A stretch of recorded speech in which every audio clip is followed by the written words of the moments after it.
A moment passes and a new cry enters the world. It's confused and upset. In those early months of infancy, we remain blissfully unaware of the constraints of time. Though it passes by and we grow older, our cognizance of this eternal mechanism is absent. It isn't until age 6 or 7 that we begin to understand concepts like before and after, or today and tomorrow. But even then, our understanding of time remains nascent. It takes time to get time. Our perception of it is always changing. At birth, time is endless, while in death it feels so present and fragile, like melting snow when the sun beats down. Moments dissolve into the next. We exist in between life and death, bleeding seconds, constantly being thrust into the future. I find myself wondering how we all deal living in a state of constant flux. The entirety of our lives, with one foot in the present and the other in the future. My conclusion? We just don't think about it. We can't afford to. It's the type of musing that's bound to send one spiraling into a din of existential anxiety. A space where boundaries are blurred and nothing feels real. Where you wake up one day and you're an adult, with 34 years of life experience under your belt that sometimes you struggle to remember. And I know I was there. I know I've lived it. I see it in my face every time I look in the mirror. The lines beside my eyes spider when I smile. My faces change shape. The ridge of my shoulders arc forward more than they used to. And there are other tells too. In the way I think before I speak, or how I cry silently at funerals. I don't yell anymore, and I can see way more quickly when it's clear that I should. But how did I get here? When did I become this way? It wasn't overnight. It was progressive, imperceptible. I only noticed when I stopped to take stock of myself. There are 1,000 little things, compounding, one after the other, to make me who I am. Some experiences so profound, and others so infinitesimal. My past became my future, my present, and so on, again and again. The curling wave of time tucks under, pushing and pulling, forward in space, back in time. I lose myself. But on a map, the trajectory of my life becomes more clear, especially in the moments when I'm naturally reacting, like how I always pull a door closed by its handle to protect my fingers. Or how I inhabit stoicism around my sister. I see now how elements of my nature have shifted over the years. I'm still playful, but more cautious. I get angry, but I don't lash out. The emotions which once flew off my cuff are now buried deep within myself.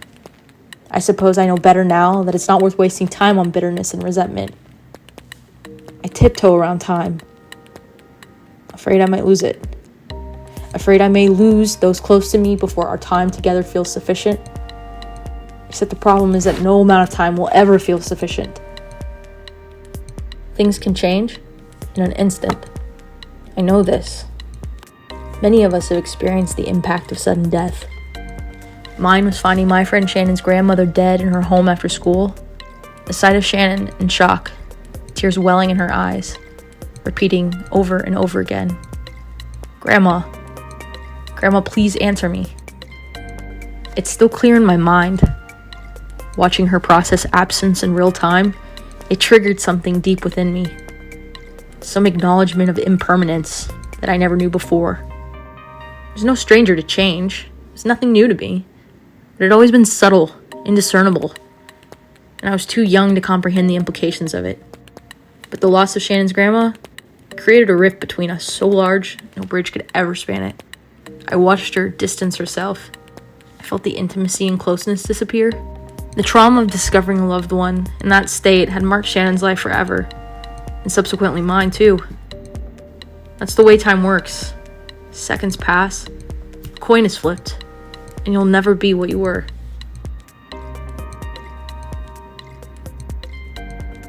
But it's not just me. It's not you.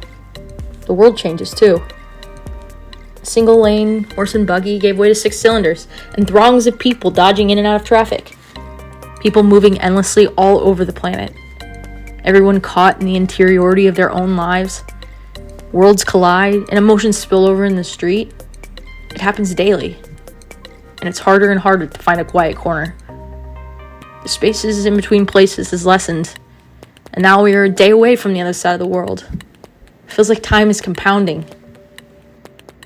Sometimes I feel like I, you, we are all just going around in circles. Occasionally, I convince myself we're just adrift. There have been days when I feel nothing matters. But then there are other days when everything holds the unbearable weight of meaning. Last week, I cried at a video of a koala bear gripping tight to its dead partner. And I sat there and I thought to myself, must all life know grief? All living things are bound by 2 certainties, life and death. Though the koala may not contemplate it, I know it recognizes it when it sees it. There's no reduction of space between places can change this unchangeable fact. It doesn't matter how fast we move. But nevertheless, we hold on tight. We hook our claws and grip to life, to love, to friendship. Over the years, I've experienced a gradual drift from friends. A result of a myriad of factors, like career changes, parenthood, relocations, heartaches, and even stubbornness. Intellectually, I comprehend the transient nature of relationships, their ever-shifting essence, often imperceptibly morphing into something new. But the knowledge of reality doesn't erase the doubt and confusion that stirs up in my heart, that builds like rotten gas in the pit of my stomach. I know that evolution sometimes rises to cut the cord. Things change, and bonds are broken. Its early lesson instilled a certain resilience in me. It tempered my expectations while intensifying my appreciation for what remained. It was a lesson that softened my rigidity, and it opened me up to the realm of possibility, allowing me to recognize that inherent beauty that exists within each connection, irrespective of its duration or its outcome.